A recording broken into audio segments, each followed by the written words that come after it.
guys, welcome back to Magic TV. My name's Craig. It's 9 o'clock, which means it's time for a Talk Magic. And today I am so excited. I have somebody on the channel I've been wanting to have on the channel for a long time. Inspirational, motivational, an amazing performer. Somebody who I think has the best cups and balls routine in the world. Lectures, creates, performs, and one of those rare performers that is just as comfortable performing in family and kid shows as corporate shows, stage shows, close-up. Literally been there, bought the t-shirt many times over.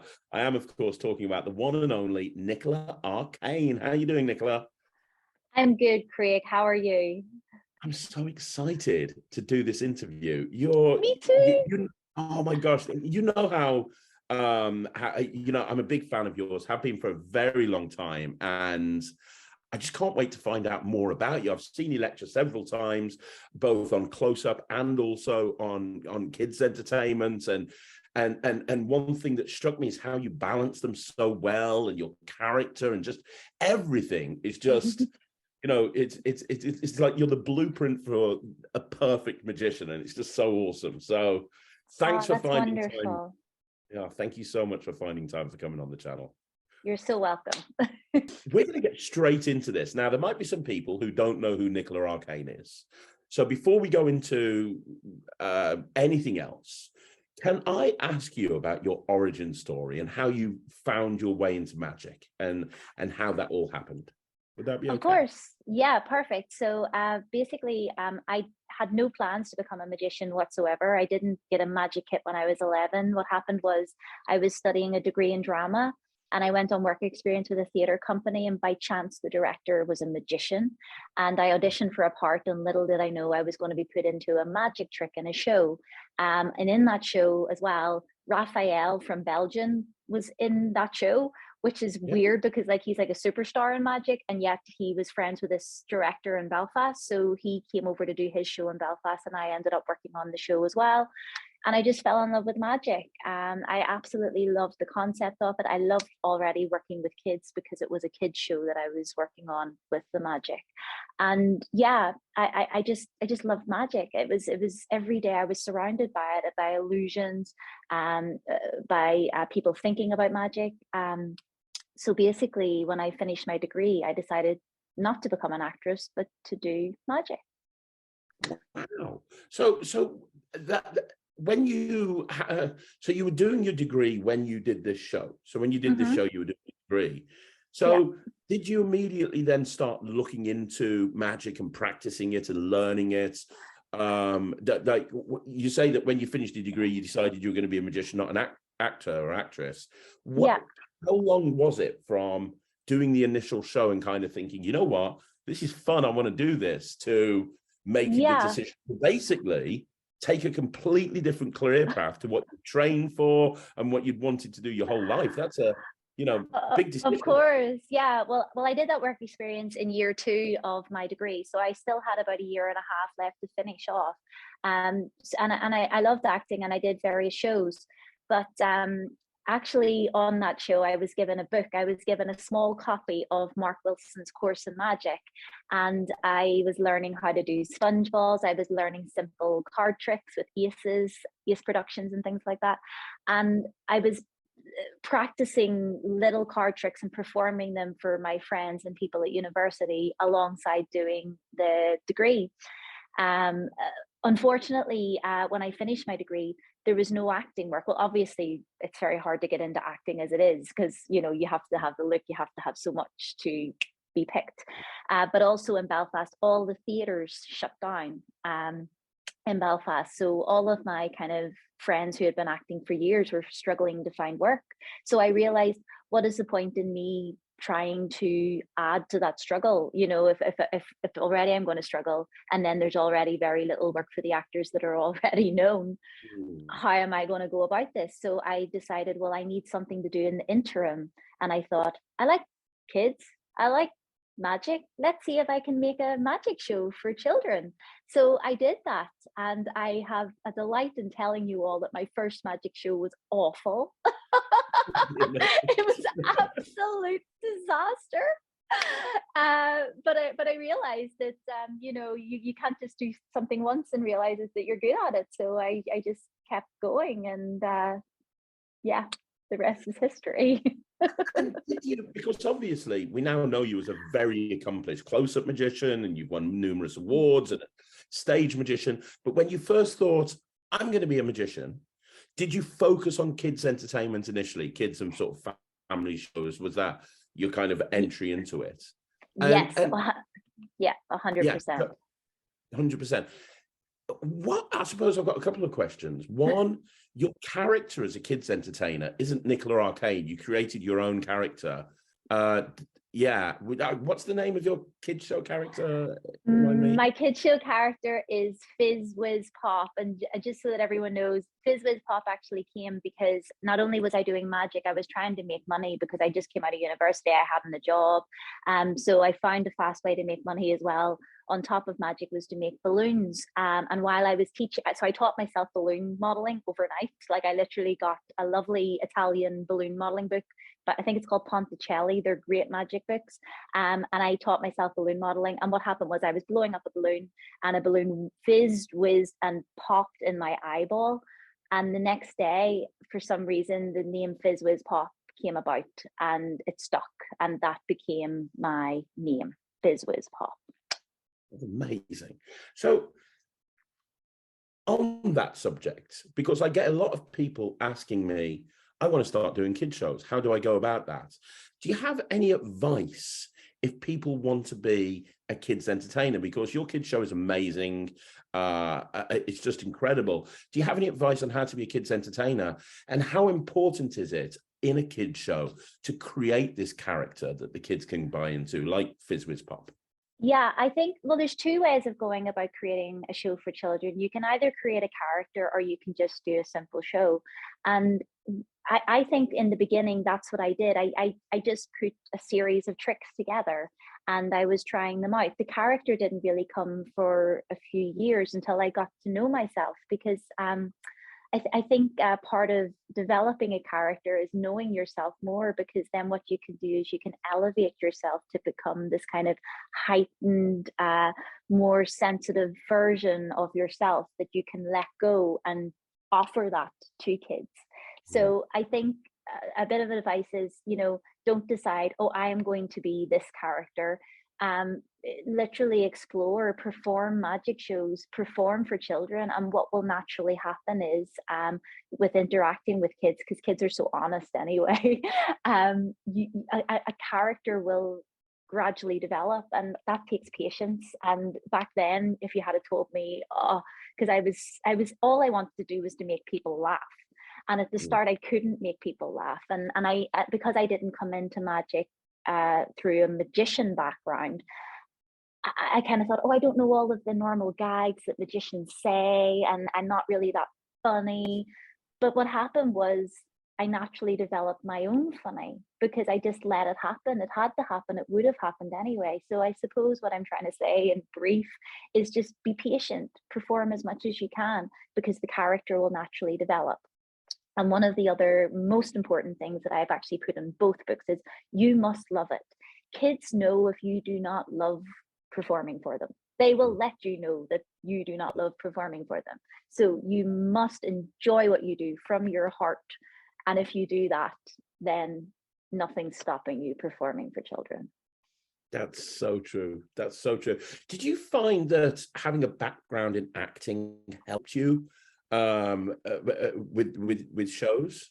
Hell yes. I mean, I'm so glad I came at magic via acting rather than the other way around, because I'm seeing a lot of my colleagues who I'm now really good friends with in magic, they're struggling with that, and they're asking me for advice on that, whereas the acting skills that I learned back at university are kind of coming into fruition by themselves, because they're naturally trained in my body physically and emotionally, and I just don't have to think about it. It's like an extra thing that just happens.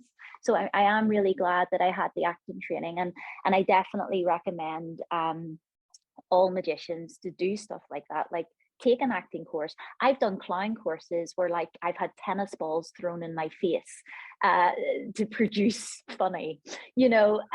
always do stuff that just challenges your comfort zone and gets you out of it, because you just don't know where the inspiration is going to come, and you also don't know when in your career that that's going to come out and help you with your character and your shows.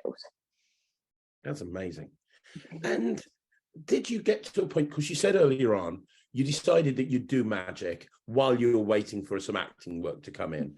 Did you get to a point where it was like, well, you know what? I don't want the acting work to come in. I'm now a magician. This is what I do. This is what I love. Or I suppose if Hollywood rang you tomorrow and said, hey, we want you to be the lead in our next Marvel blockbuster, is that something that you would go and do? Would the actress in you go, I want that? Or are you at a point now where you've found your calling and, you know? No, I think I found my calling. And in fact, very early on, I think that was my calling. I'll tell you briefly a story I was thinking when you were asking me that question. So the final piece that I did in my degree was a play called Trojan Women. And the director was so horrible that she made us cry every day. But her kind of mythology was that if we cry, we will put that into our characters and our emotion on stage. But she actually didn't realize she really scarred us for life. So when I finished my degree, the last thing I actually wanted to do was to become an actor after that show. So in a weird way, becoming a magician was actually like me escaping to the circus, because it was something I really enjoyed doing. Yeah, and I think just certain things fell into place, like the no theaters, no acting work, kind of that last show that I did in my degree. It kind of just made me realize I just want to have fun, and I want life to be fun. I don't want it to be hard, even though magic is so hard. But yeah, I think just a lot of things fell in place to push me into that direction of magic. That's amazing. And one last question about kid shows before we move on with your career. Do you have any advice on trick selection? Because having seen you perform, you don't do the stuff that most magicians do. You know, no. I've seen so many, obviously I've got 2 young kids. I've been to more kids' parties and seen other kids' entertainers than I could possibly care to admit. And there's a lot of them, not all of them, but a lot of them are quite formulaic in terms of the layout and how the tricks are done. But you're exactly the opposite. Yeah. Now, was that done by design? And if so, can you give us advice on how to make a show unique and make it you, as opposed to being a carbon copy of the person that they saw last week? Yeah, I think the most important thing to find is to be magical. And that's a really hard thing to explain to people. And I'll give you an example. So when I first started, I had this real image of the end of my show having an umbrella and opening it up and just all this confetti falling down, like real magic. And it's a real magical feeling. And I think that's what I strive to do with the tricks that I pick and the routines that I create. I know magicians say this all the time, but you could literally pick any magic trick. It doesn't really matter what you pick. What matters is the feeling of magic, and the kids have to feel that deep within. So you have to get a trick to a point where it's not magic, but magical. And I don't have a recipe for that as of yet. But what I do know is I like my tricks to kind of flow in and out of each other. And a method that I've used that I can describe is, for example, I go from a sponge ball routine into a kind of biscuit production, for example. And the biscuit production, I was like, right, how am I going to go from sponge balls to that? And I thought, well, it's a biscuit production. Let's make it a tea break. So when I finish the sponge balls and I send my final helper down, I grab my table and like just go, oh, I'm so excited. This is my favorite time in the show. And I slam my table down and I literally set up for a tea break in the most dramatic way possible. It has nothing to do with the trick. It's more about the setup of it and the kind of feeling around it. So I think what's more important for me with my character, and maybe this will help others, is just don't think about your tricks as tricks. Think about the look of them. And when you look at them, what do you see? Do you see a dangerous magic trick? Do you see a tea break? Do you see like really, oh, I'm scared of this magic trick and I don't want to go near it, because all of that creates the magic for the routine.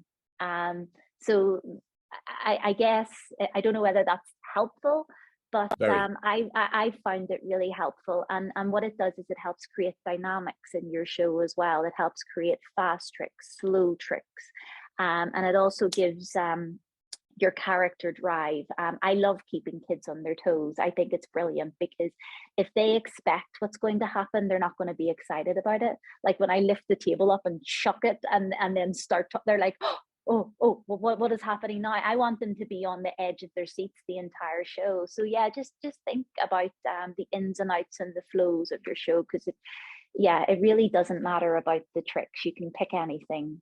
What matters is the drama, if you like. That's brilliant. That's great advice. And I'll ask you one more thing as well on that. I was going to move on.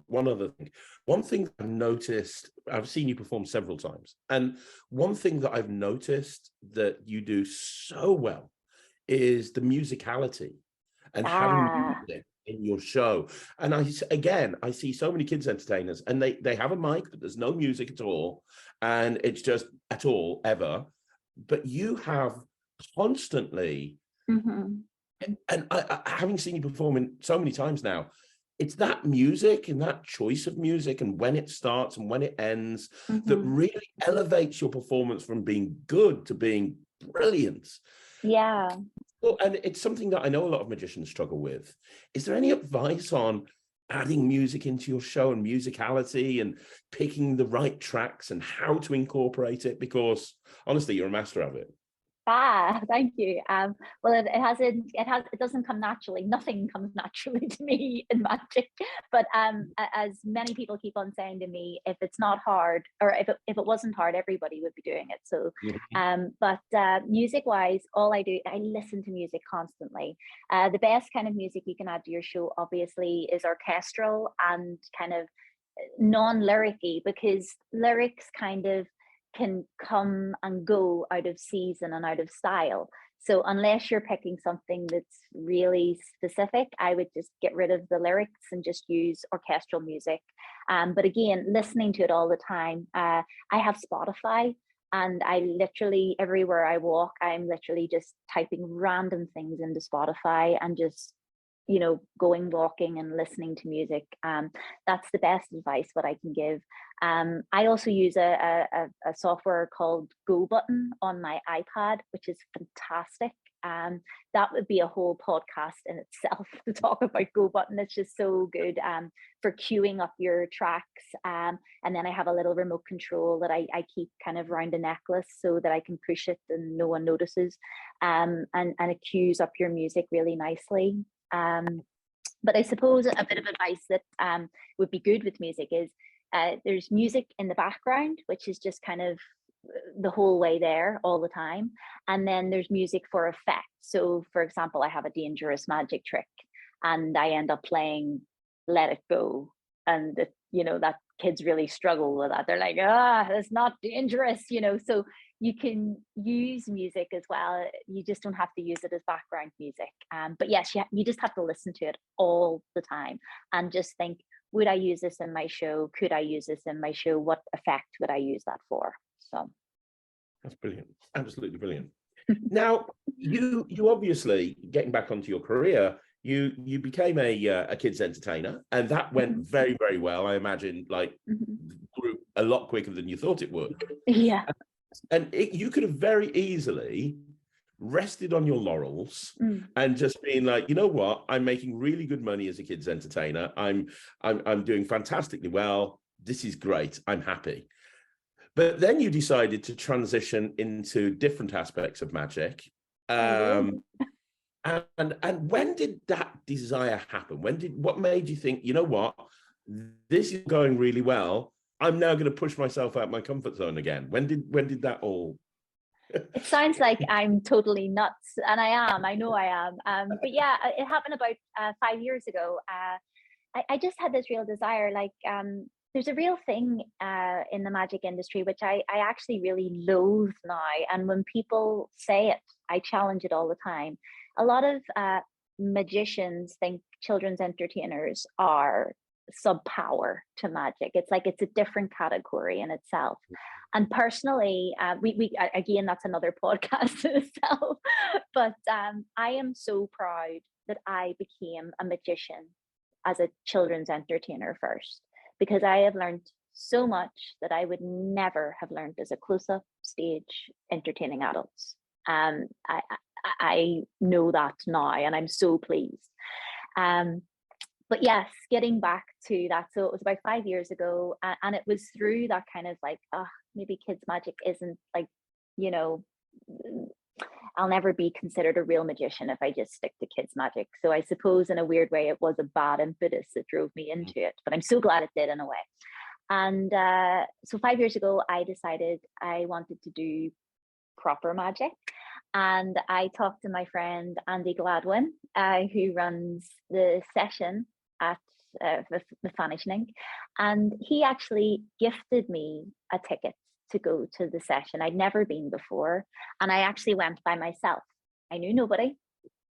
And it was amazing because Johnny Thompson and Paul Veal that whole weekend took me under their wing and looked after me. And I seen some incredible magic. It was the first time that I actually seen magic that was real, in the sense that it was, if you've ever seen Paul Veal perform, he performs coin magic so slowly that there's like, where did it happen? You know, you just can't see anything.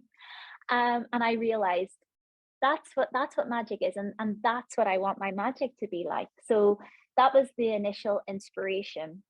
And at that convention, I also met Tom Stone, and he was, I got chatting to him after, on the last day of the convention, and he said that he was organizing a course in Sigtuna in Sweden in the summer after the session. And he said that he was looking for more girls to attend. And at that point, I was very scared of close-up performance. I had tried certain kind of performing in bars and things like that. And I wasn't really, I mean, you can imagine me, a little Irish girl, performing in a bar in Belfast, or, you know, and people were just so horrible. So I was so afraid, absolutely petrified of close-up. And I told Tom this, and Tom says, like, what you need to do is you need to find a setting where you can perform, whether it's inviting people to your house so you can do a little close-up set, or, you know, you need to find somewhere where you can be comfortable, because I do think after all your experience and how many years you've been performing, I do think that this is an irrational fear and you can get over this very quickly. So I decided to like put on my big girl pants, and I signed up to his course in Sigtuna, Sweden. And I went that summer, and it was so funny. The first night that I arrived, all the magicians who were attending the course kind of met up for like a drink, and everybody's like, it was like a big fest of people showing off. And I was just like, I have taken myself to Sweden, and like Andre Panishka's there, you know, magicians of world class. And little girl from Belfast is sitting there going, I don't think this is the right place for me. So I went back to my room and cried myself to sleep. Got up the next day, went into the course, looked around the room, and I'm like, what am I doing here? But you know what? The first exercise Tom did was all about imagination, and about, he took an imaginary coin from his pocket and he gave it to each of us, and we all had to make it disappear and then explain how we made it disappear. And as soon as he did that, he brought us down all onto the same level. And that was the very first exercise. And from that moment on, I just loved it. And we worked in groups together. We created amazing magic and filled the pants off each other the entire week. And yeah, I just realized that this is what I was born to do. I love it. And so. Amazing. Amazing. And you know, before we carry on with that, on that subject, you know, what you did there is you got over some serious nerves and anxiety about a particular thing. The biggest question I get on this channel over and over again is, I want to go on stage, but I'm nervous about walking on stage. I want to go out and perform at a gig. I want to go and do a competition, whatever it may be. And something's stopping them. Some fear is stopping them from doing that. Someone's pushed themselves out their comfort zone more than almost anyone and successfully done it over and over again. Is there any advice on overcoming that anxiety? The only advice I can give you is to just go out there and do it. There's nothing that can get you over that fear. I mean, I am fearful all the time. I call myself an idiot all the time for everything that I do. But you know what? If you just don't put yourself out there, you're never going to know. You're never going to try. You're never going to do.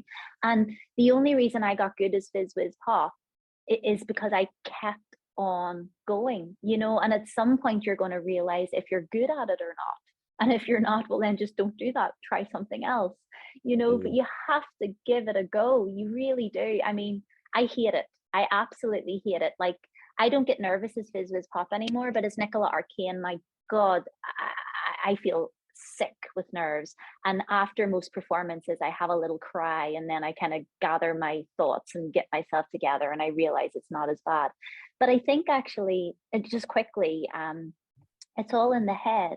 And I'm actually, this is my year for working with my head. I've decided that I can't get where I want to in magic without working with my head, because you have two different trains of thought. You have an emotional brain, and then you have a thinking brain.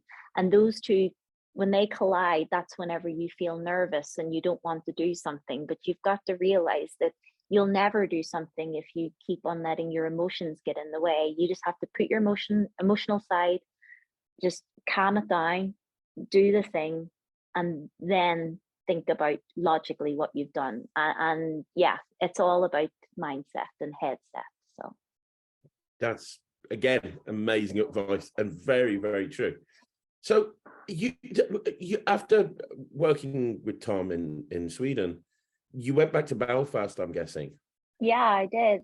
Yeah. What was the plan at that point? Was it like, okay, Nikola Arkane, the CloseUp magician, is born at this point? Was it like, we're going to put a CloseUp back together, I'm going to go and find the venues I can perform at? Or, I mean, because I know how busy you are, and, you know, Fizz Whiz Pop was taking up a lot. What was the plan coming back? You've got this realization that, you know, CloseUp magic is something you desperately want to do. How did you know, and it must have been almost been in a bubble, being in Sweden, and then boom, we're right back into Belfast, and where do you go from there, right? 100%. So basically, I got back to Belfast, and I remember the first conversation I had with Tom after I left was, yeah, I want to enter FISM, and I want you to help me. Can you do that? Because honestly, that's been my goal, like, since I got into magic. Like, I do want to compete there, and I will compete there at some point, and I know that I will. But I said I had the balls to say that.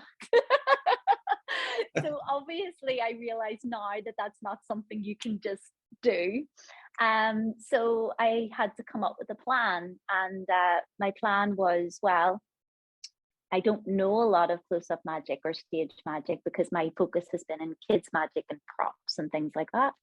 So I decided, well, this is my kind of year of exploration. And I decided to read magic, to research magic, to practice every day. So every day that I wasn't performing as Fizz Whiz Pop, I was putting the effort into gaining the knowledge that would get me to somewhere. I didn't know where that would be. And then I got a couple of offers to perform in shows. I was asked to perform at the Magic Club in Norway, and I didn't have anything. I was like, well, what am I going to do? And I started playing around with a ring and a rope. Then I started learning ring and rope magic, and I came up with a routine with that. And I remember practicing it in my bedroom and dropping it, and my mum and dad, like, all hours going, you know, what's going on? I'm like, I'm practicing. Yeah, so I came up with my kind of first routine with that, and I took it to Norway, and I never forget how nervous I was performing it on the stage with all the magicians. And it was just fabulous, because I really thought, wow, I've made it. I'm performing on this beautiful stage, and I finally got an act. And then I think definitively when the tables turned and I started to become a close-up performer was when I went to the Magic Castle. Tom was performing at the Magic Castle with two other Swedes, Håkan Berry, who your fans might have seen on Britain's Got Talent, and Axel Adler. And I ended up watching their shows, watching other shows at the Magic Castle. And there was a girl producer working there called Rosie Bueda. And she asked me, "Are you a magician too?" And I'm like, "Yes." And she says, "Well, we're actively looking for female magicians. Why don't you send in an audition tape?" And I'm like, "An audition tape to the Magic Castle? Me?" And Tom was encouraging me. He was like, "Yeah, you should do this." So I'm quite, when I decide to do something dramatic. So when I got home from the Magic Castle, 2 weeks after that, I booked a room. I found an audience of complete muggles, no magicians, and I put together a 18-minute close-up set for those people, which I recorded, sent to the Magic Castle, and what felt like an age, 3 weeks later, Jack Goldfinger got back to me and had booked me for the Magic Castle in September the next year. So yeah, crazy. That's great. That's amazing. I mean, what I'm getting from this interview more than anything else is, don't let anything stop you. If there's something that you want and you have a burning desire to do that, and you have a clear mental image and you have goals, and it's something that, then nothing can stop in your way as long as you've got determination. Wow, this is amazing. This is great. Definitely. So as I say, so that was the next goal in terms of kind of work, the Magic Castle. But obviously what I didn't realize was I'd performed this little show in Belfast. I had to get it to a level that was ready, and I would be ready to perform at the Magic Castle. So in the meantime, I decided, well, I need a competition. I need something to aim towards before I get to the Magic Castle. And the IBM British Ring were organizing a convention 2 weeks before I went to the castle. And I decided, well, that's my opportunity. I will compete in the British Ring competition, which means I will be ready then to perform at the Magic Castle. So that was my goal. And I decided to actually do both competitions. I decided to take my ring and rope routine and do the stage competition and perform in the close-up competition, which is kind of a good piece of advice, because if you're competing in one competition, you're already nervous, you're already up to high dough, as we would say in Belfast. So why on earth would you just not compete on everything? Because you're already preparing yourself for that. So I'm not saying like it's FISM, you should competing at everything, but at like local level, you know, just do everything because you're already preparing for one thing.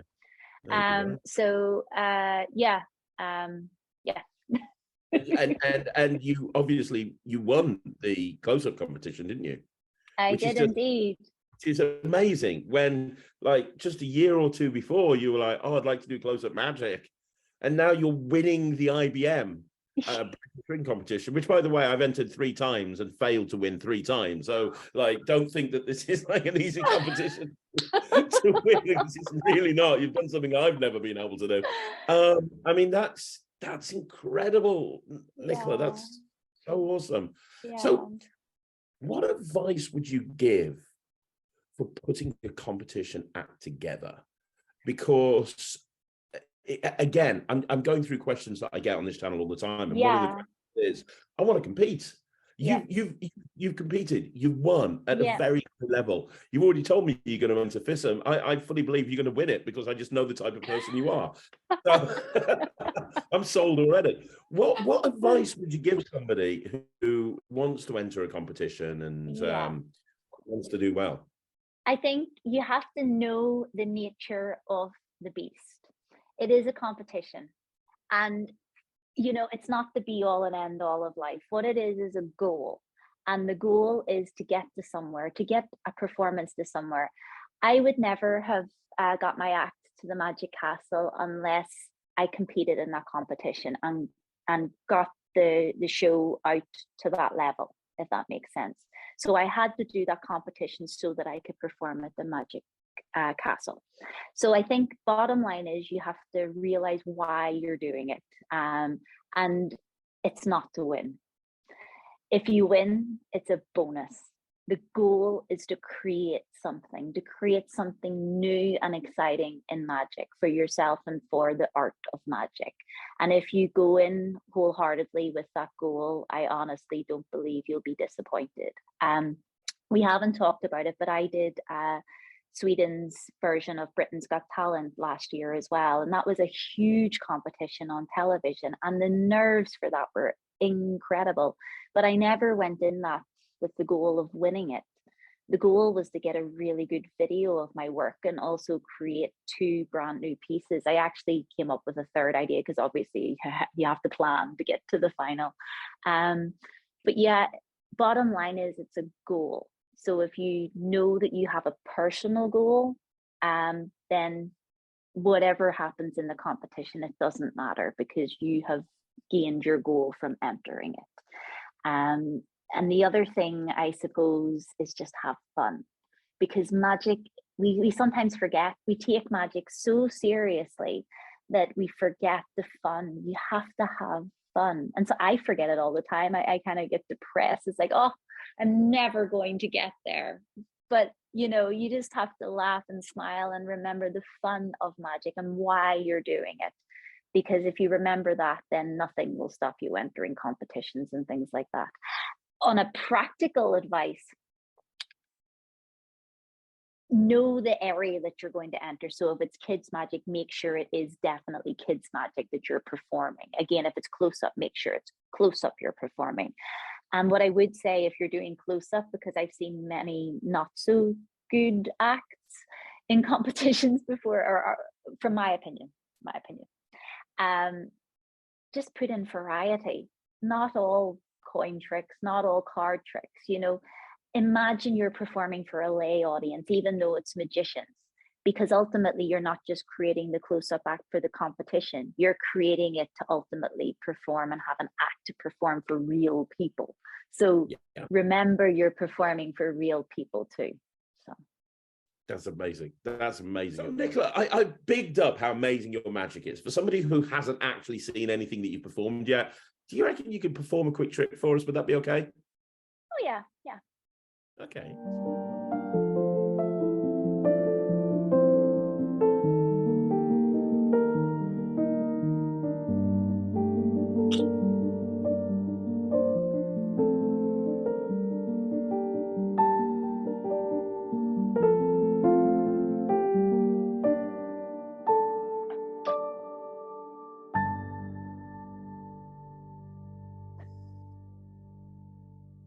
That's brilliant.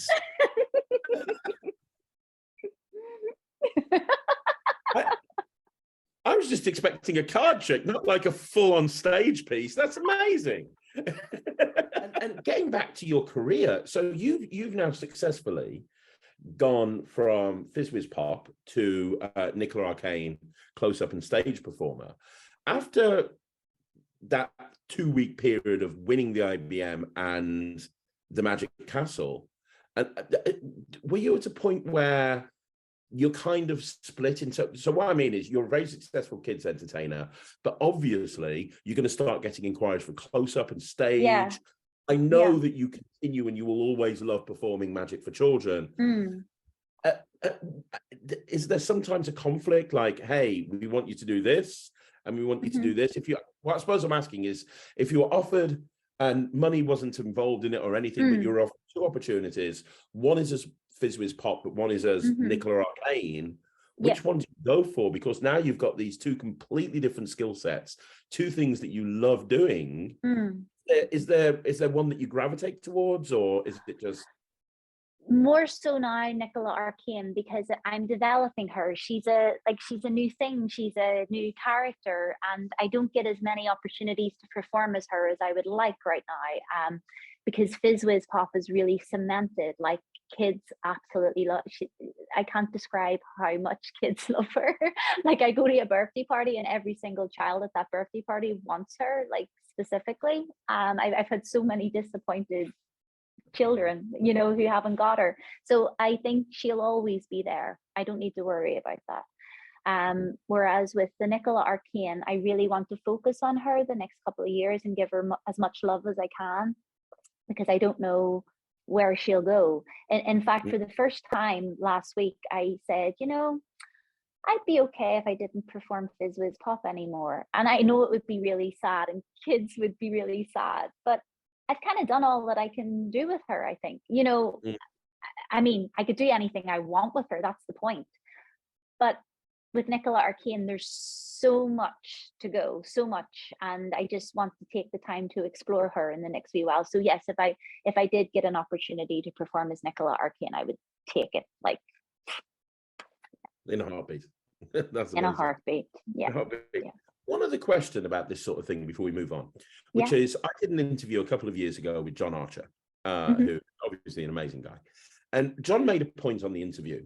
And as you know, I perform as many close-up shows as I do kid shows and stage shows. I love performing magic for kids. And he made a point. He said, I asked him the question about kids entertainers versus performers on stage. And he said, there's some great stage magicians that come from a kids entertainer background.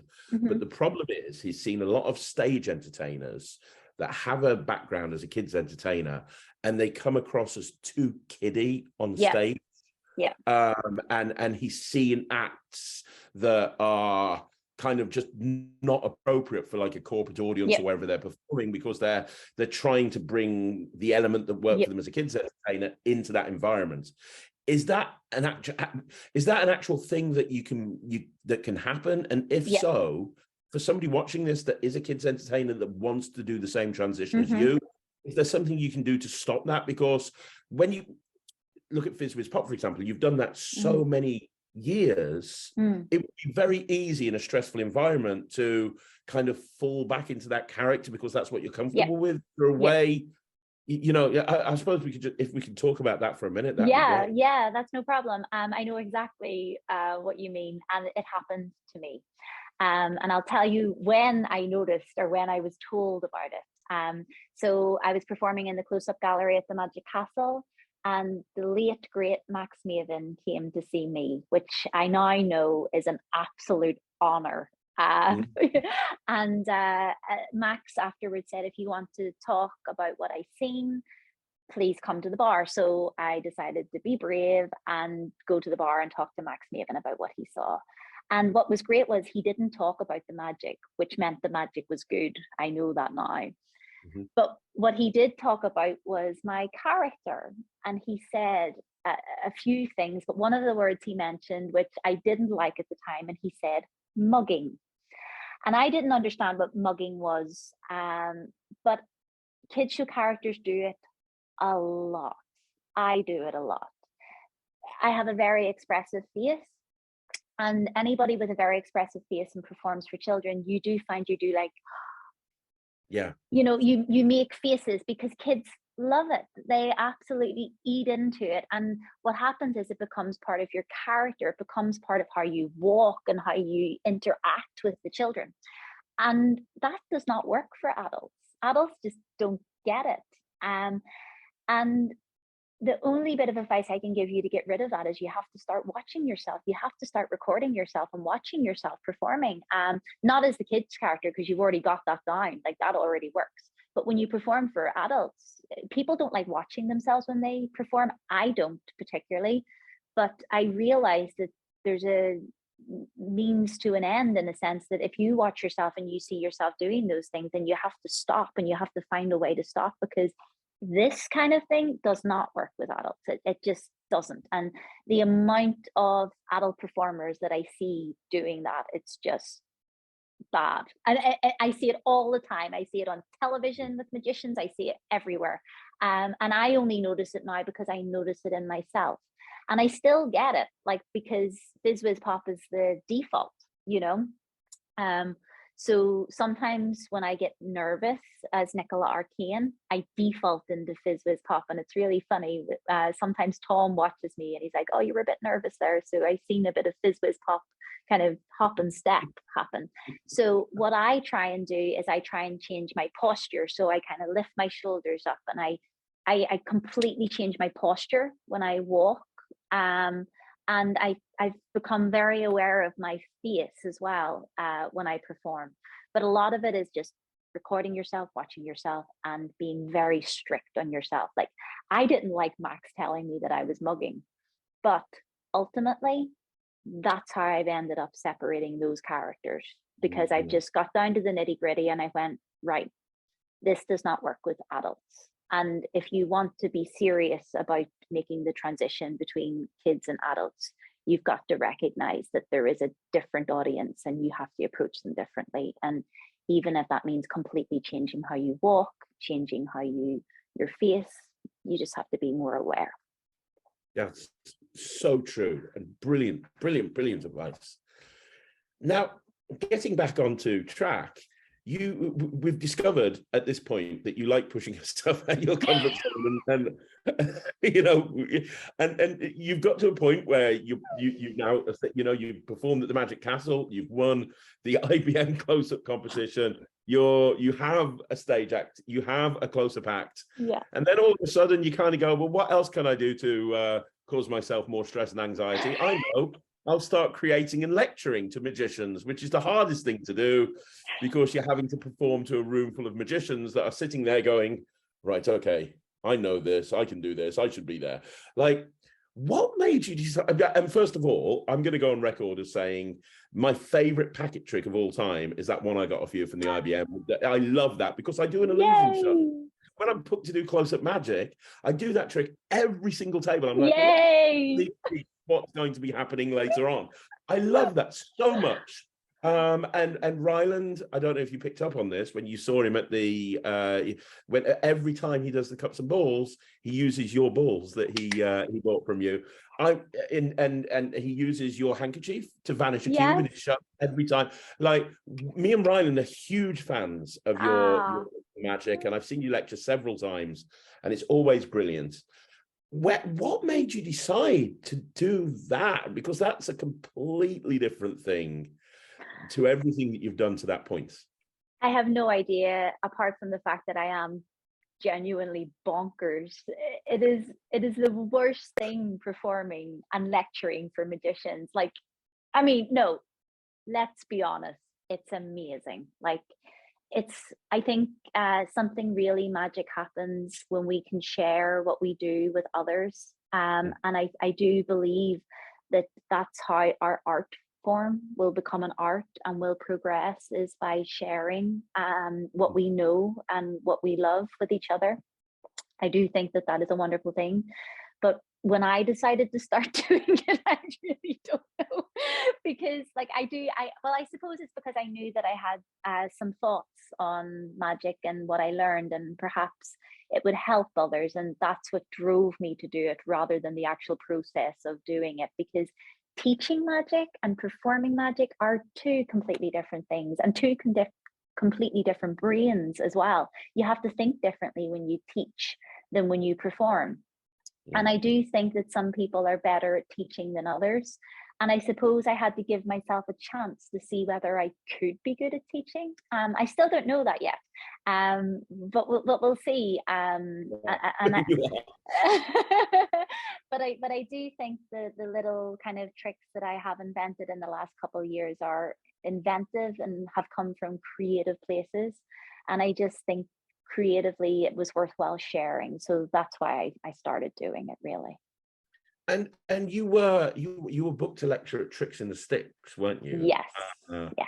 Which is a huge honor. I mean, it's a huge honor, and that's such a big deal. And you were lecturing on kids magic, really. You know, which is a totally different thing to everything else I've seen you lecture on. So it must have been. Did you feel more comfortable lecturing at Tricks, because obviously You said that Fizz Pop is your default, so that's kind of, you're playing to, not to your strengths, but you're playing to your experience by being at tricks. Or was it nervous? I'm asking because I'm doing tricks this year and I'm dreading it. So. Yeah, I know. I mean, what's hilarious is I've been actually trying to go to tricks since I got into kids magic, and I have never been able to get a ticket. So for some reason, after I performed my Fizz Pop lecture at Blackpool, John Kimmins and Gary Dunn came to see my lecture, and they immediately said, "We need you at Tricks this year." So I was like honored by being asked to go to Tricks as my first Tricks, which was awesome. And I think it actually originally came from during lockdown, I created loads of virtual videos for children, and I took children around the world with magic, and apparently that impressed John. So that's why he wanted to book me for the convention. But yes, I was very nervous because I'd only actually ever did one online lecture on Fizz Pop during the pandemic. So I'd never did a live lecture before. So yeah, I suppose lecturing for tricks was really, really nerve-wracking. But I was really put to ease. The first night that I arrived, it was more of kind of like a fun cabaret sort of style night. And I realized that everybody there just loved performing for children. They had a real respect for it, you know, which we've discussed before, that not everybody in our magic world does. Like, they sometimes think of us as second-class magicians. But they had a real respect and love for what they do, everyone I talked about, and it really put me at ease. I loved lecturing at Tricks. It was actually where my Fizz Pop lecture really came into its own, and where I found my teaching voice, if that makes sense. So I'm so glad I performed there. And no, you shouldn't be nervous. They're a wonderful audience, and they appreciate a love for magic. So you're going to love it there. Amazing. And obviously lecturing at Blackpool, big deal, massive room. Crazy. But amazing, really amazing. And I did struggle in that one. It wasn't as kind of free flowing, because that was my very first lecture. Wow, how can I say that? My very first Fizz Pop lecture was Blackpool. It's just insane though, that your very first Fizz Pop lecture is at the world's largest magic convention. I mean, it's throwing yourself into the deep end, and then there's just plain insanity. I mean, that's just... yeah. But it works every now and again. Apparently so, yeah. It's mad. Oh, that's just brilliant. Wow. So you've obviously lectured a lot. You have a range. You're still creating. You're creating a lot of magic. Your lecture that I saw at the IBM was just brilliant. It was like a highlight for me. It was so good. And there were so many elements. And I said this at the beginning of the interview. Your cups and balls routine was, as far as I'm concerned, the best cups and balls routine I've ever seen, because it was very different. It wasn't, you know, every single cups and balls routine I've ever seen is just the Vernon routine with a slight spin, or the Amar routine, or the, you know, there's two or three that just get changed around slightly. Yours was totally different, and there were so many moments that I just double taked. And I've been around, I've seen a lot, and when one was doing this and this and this, and then the cups and just the whole thing, I remember sitting with Ryland and I'm like, this is mad, this is crazy. Like, very quickly to talk about that, how did you approach this? Is a classic trick that's been around for thousands of years, and pretty much everyone has done it the same way, other than maybe varying it technically slightly or presentationally. And here's you turning the whole thing on its head. Yeah, it wasn't easy. So it was just before the pandemic. Tom actually bought me, I think they're called ACAB cups. They're really, really heavy and beautiful brass, I think brass cups. And he bought me them as a gift. And he said that all good magicians who want to be taken seriously in magic do a routine with cups and balls. And he put no pressure on me, and he said that you now have these, so you can do something with them whenever you feel like it. So I put it upon myself to take that as a challenge. And from that January, that session, for 3 years, I worked on cups and balls. And it was brilliant. It was a nightmare. It was hard. My routine's like heavily inspired by Aldo Colombini's cups and balls from his Visamax. I just love Aldo. I'm so glad I got to meet him before he passed away. Such a lovely man. But yeah, I think ultimately I just didn't want to do what everybody did. I mean, do you ever see a cups and balls routine where someone doesn't produce a lemon at the end? And anyway, why are you producing lemons? Because the last person did? Stuff that. That's not me.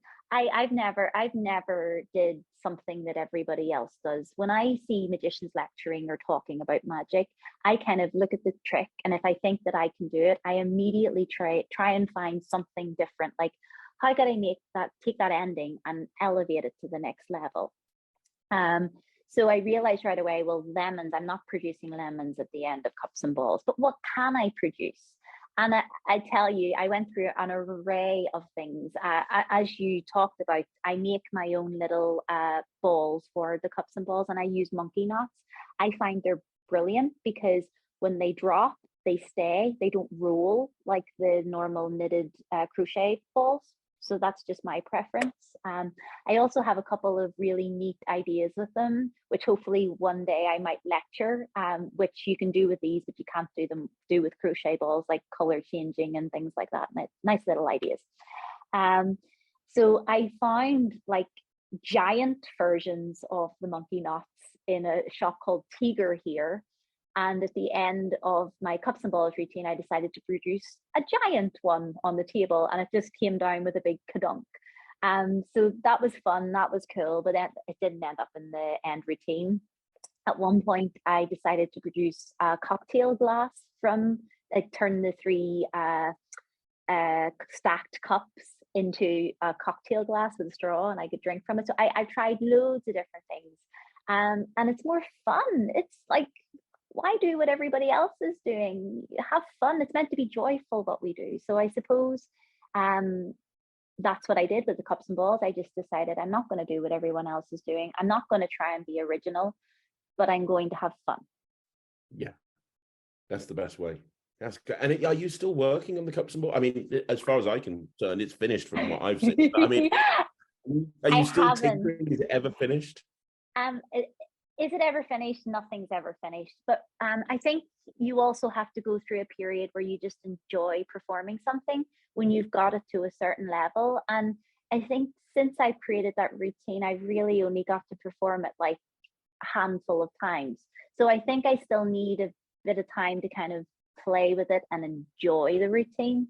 But who knows? It's me. I probably will change it up at some point and have fun with it again, you know. As I say, I used to have loads of color changes in the routine and loads of other ways to make the wand vanish and appear. So you never know, it can all come back again. So that's amazing. And then since then, you've just continued to perform at a very high level. Obviously, you're at the Magic Circle convention, lecturing and performing, which is incredible. You were brilliant, performed on both halves as well, both halves of the show, and they literally got the money out of you because you were there in the first half, you were in the second half, you were lecturing, you did everything. And then obviously over Christmas, you were doing the Christmas shows at the Magic Circle, which is a huge honor as well. Yes. I mean, wow. I mean, you've done so much, you've achieved so much, and it's just amazing. You always deliver. You every single time I've seen you live, and even if I'm not there, like I didn't go to watch the Christmas shows, but I have several friends that did, and I was like, oh, did you enjoy it? And there were everybody mentioned your act and was like, yeah, it was brilliant. It's weird. Like I really did so much, and I'm really proud of myself, and that's hard for me to say because I'm not really like, you know, big on upping myself. And in fact, that's what I struggle with quite a lot is the confidence, and that's what I'm going to work on a lot this year. But really performing at the Circle this Christmas was a real kind of eye-opener for me because I realized that the only reason I was there was because people believe in what I do. So, there's so many people that believe in me, and there's a reason for it. So I have to start realizing that myself and believing in myself more and what I can do. And it is happening, but it's not easy. It's a bit like the nervous thing, and getting on the stage. I have the thing about my own confidence, and if people believe in me, I need to start believing in myself. So, and I think that's true for everybody. Well, I mean, a lot of, I've talked about various different questions I get on this channel. And one of the questions that comes up a lot are magicians that ask for advice that describe their situation as having imposter syndrome. And I think it's something that a lot of magicians struggle with, especially when they're trying to take what they're doing to the next level. Yeah. I think imposter syndrome is rife within the magic community. Is there any advice on that you have? I mean, because like what you've just described is imposter syndrome. Yeah. But I mean, yeah. you then go, okay, but look at what you've achieved, and you haven't allowed that to stop you. No. Every time I look somewhere, you're doing something else amazing. And I mean, is there any advice on how to like push past those feelings? And I suppose I'm still trying to figure that out myself. And as I say, this year is a big year for that. But I suppose the best advice that I'm giving myself is to work with my head. Your head is not your friend. You have to change your head so that you're number one fan, because at the end of the day, everybody out in the world, they can be your fan or not be your fan. But what happens if you're not your own fan? That's rubbish. That's just rubbish. So I suppose my advice to you is to work on your head, and I'm not saying, oh, love yourself, well, maybe you should, I don't know, but I think the most important thing that I'm trying to work on now is my head and believing in yourself, because you need to be your number one fan. That's amazing. Again, amazing. And you know what? A couple of times in this interview, you've said that. You said, hey, this is the year I'm going to be working my head. And before you were like, I'm going to spend a year immersing myself in magic and knowledge. That's something that you've done. Have you kind of said, because I see a lot of people that make goals and they've said, you know what, for 2 weeks, I'm going to do this. But you've been describing everything as this year process of getting, trying to master. Is that important? Very important. I mean, when I first got into close-up magic, I was in a really bad place headspace wise. And I think I've been told that it takes 2 full years for you to make a permanent change. Like, I know there's people that say, oh, if you do things for 7 weeks or whatever, and then, it becomes a habit. But actually, emotionally, if you want to change something, it takes 2 full years. So I think for me to set myself a goal of a full year working on something, then I know it will become a habit, and then it will go into the second year. So for me, I've had several goals. One of my goals is, because I have a whole bookshelf of magic books, and I've kind of dipped in and out of them over the years, but I've decided that I'm not buying any more magic books until I read every single book on my shelf. And I mightn't enjoy some of the books, I mightn't enjoy some of the tricks, but I really think there's a wealth of knowledge on that shelf that I haven't even tapped into yet. So that's a major goal for me this year. And I've actually, like, it's only like the 3rd week in January, and I've probably read 5 books already with just that goal. That's incredible. I've never read that much in my life before so fast. And then, as I say, working on my head, I've started to think of magic. This is weird, but like, for example, for me, I think of FISM like the Olympics of magic. So I have to train myself to be an athlete magician. And in order to do that, I have to think about my head. I have to think about my preparation, my goal, and I'm just starting to think about where I want my magic to be, and in order to do that, I need to do certain things. And yearly goals are good. Fantastic. And on that subject, I want to ask you one last question, and that is, you have, and we've talked about it, you've achieved so much. Every time you said, I want to do this, you made it happen. You performed at the Magic Castle, lectured at Blackpool, lectured at Tricks, performed at multiple shows at the Magic Circle, lectured at the Magic Circle. I could go on and on and on. I could go on and on and on. Done so much. You've mentioned FISM as a goal.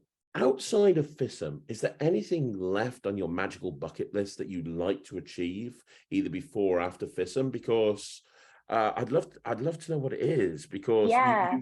you seem very ambitious and very driven and very goal orientated. And Yeah.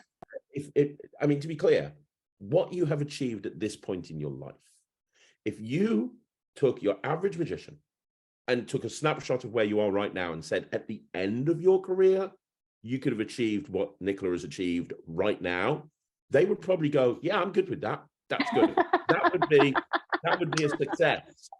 And here's you going, well, you know what? I've done this and this and this and this and this, but I've got a long way to go. And it's like, wow, a lot of magicians would just be happy with where you are right now at the end of their career. So, Yeah. you know, Yeah. A, you've done so much, you know, it's incredible. But B, what else is there on your magical bucket list outside of FISM?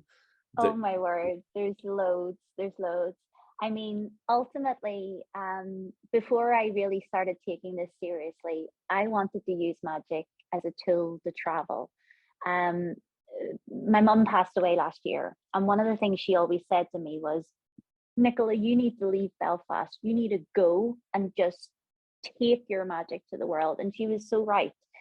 Because as soon as I started traveling outside of Belfast and meeting people, working with other magicians, like I have done so much. So she was so right. I had to get out of Belfast and take my magic further afield. So that's what I want to do. I want to travel as much as I can, meet as many people as I can, explore as many cultures as I can, just travel the world. So that's a big goal. I really want to go to Spain. Any Spanish magicians watching, I really want to go and see and just be immersed in Spanish magic. I really, really want that at some point. And yeah, I would just love to work with people. I really enjoy like just having sessions with people, like not at convention sessions, but actually like, you know, workshopping things with people. There's an amazing magician and actor here called Leif Oberius, and I've done some work with him on my cups and balls and things like that. And he's an amazing actor as well as a magician. And you just learn so much working one-on-one with magicians and creators. So that's like a massive goal. I just want to learn as much as I can from as many people as possible, because at the end of the day, I am only one. And I realized that in order to get my goals, I need to have a village around me of people.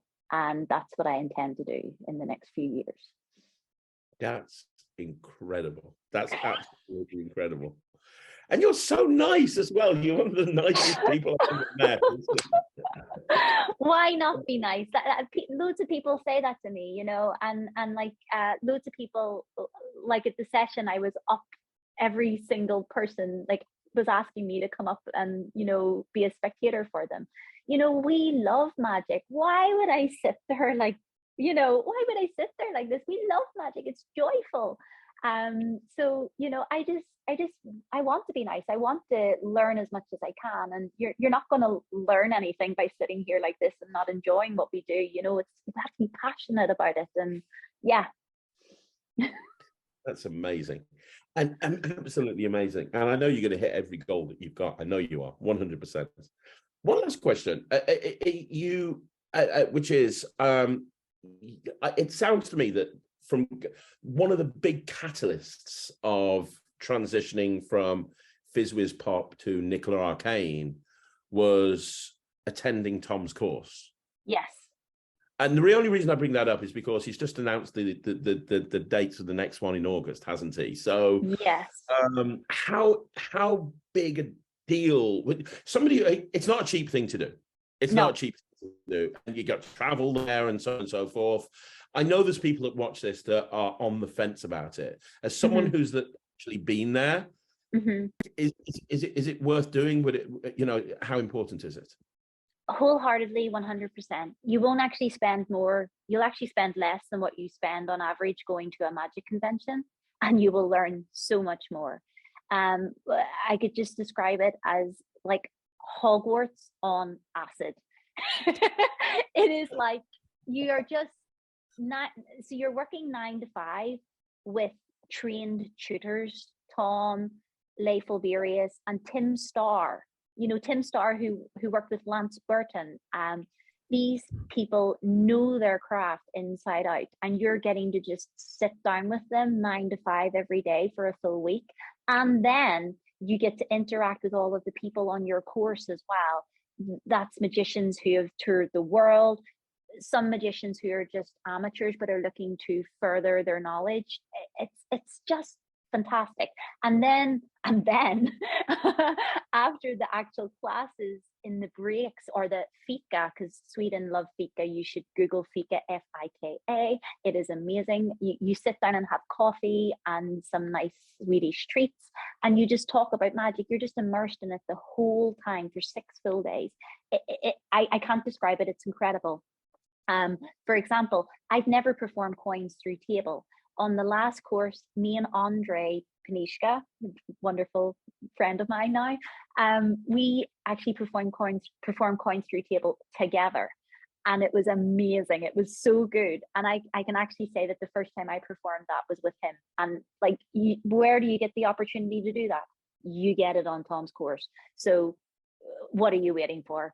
It's amazing. Oh, that's brilliant. And you know what? I'm going to wrap this up now. But one thing that I've noticed right at the very beginning of the interview, you said, I love magic. I love performing. You gave the piece of advice. If you're going to do kids' entertainment, you have to love it. Kids will notice if you don't. One thing that I've noticed over the last hour and a bit is whenever you talk about magic, whenever you talk about performing, you can just see your eyes light up. You get so animated and you get so excited about it. I can just tell that you love magic and everything to do with it so much, and I wish that there were so many more people that had that passion. I see people that are just going through the motions. I've worked at gigs with magicians that are just going, it's a job, it's become a job. And honestly, I never want to get to that point. If I get to that point, I'm hanging up my top hat. I want to always be like you. And I think the biggest thing that I've learned from this interview, and by the way, this has been one of my favorite interviews I've ever done. Genuinely, it's been amazing. One of the biggest things I've learned is it's important to love what you do, because we are in such a privileged position. We get to, as a job, go out and entertain people and do what we love. Our hobby is our job. How cool is that, right? And so cool. So cool. It really is. And you're so passionate about it, Nikola. You really are. And that's come across 1,000,000% in this interview. I mean, don't get me wrong. Some days I effing hate magic, but it doesn't matter, because ultimately I love it. And that's actually why I hate it, you know? Yeah, I'm totally with you. Totally with you. Totally with you. Oh, this is amazing. Nikola, thank you so much for coming on the channel. Where can people connect with you? What's the best way to connect with you? Is it Facebook? Is it Instagram? Or what are your handles? And we'll put them. So I have, speaking of the 2 characters, briefly, I decided to keep them both separate for several reasons. And if anyone wants to ask me, they can ask me about that. But I have an at FizzWizPop and at Nikola Arkane, and that's my 2 handles on Instagram. And I do keep them separate because I don't want my people who are booking me for my kids' show seeing what I do for Nikola Arkane. It's 2 completely separate things. So at FizzWizPop, at Nikola Arkane, they're 2 separate on Instagram. I also am Nikola Arkane on Facebook. And I have 3 websites as well, not just 2, but 3. The first one is fizzwizpop.com. The second one is nikolaarkane.com with the both Ks. And then I have arkaneshop.com, which is where I kind of sell my magic products, because I don't want people who are booking me for CloseUp events going, oh, how did she do this? Oh, this is how she did it, because this is all her tricks. So my shop page, it has my books. It has my products like the arcane knots that you talked about that Ryland loves. And everything I do and create and make is handmade. It's my own. And again, I put my love and passion into it. Like a lot of people, when they get my books, they get them nicely wrapped up in tissue paper and ribbons. And I have so many people commenting, oh, it's so magical. But I want the whole experience to be magical, even opening the gift that they have bought themselves. So, and your lecture notes are the most wonderful, beautifully produced, crazy but brilliant. Like your lecture notes. People just need to go to the shop and check them out and buy them because your lecture notes are amazing. But also just the way that the book is laid out and written and stylized. It's a bit like you. It's very unique and goes down a completely different path to any other set of lectures. And it's creativity. It has to be like when I look at something visually, I want it to be interesting. So that's what I've just tried to make my lecture notes be, something interesting that people can pick up for an hour. Yeah. Well, it definitely works. 100% definitely works. Nikola, thank you so much for coming on the channel. I'm sure I'll see you around because you seem to be at every single magic convention in the world. So I'm sure I'll see you around again soon. But I want everyone who's watched this to do two things. First of all, leave a comment down below because I'm sure you'll read it. But secondly, connect with you on social media and go check out Nikola's shop because honestly, her work is amazing. And both me and Ryland use your material in our acts all the time. So I want everyone to connect with you. We're nearing the end of the interview, Nikola, and this has been an amazing interview. You showed me a fantastic trick earlier on. I still have no idea what went on there, but it's incredible. I'm going to kick myself if I don't ask. Could I see one more trick? Would that be okay? Of course you can. So I actually made a little prediction and I'm going to set it right here. Okay. And this is kind of like a personality test, Craig. I have some cards here in different colors.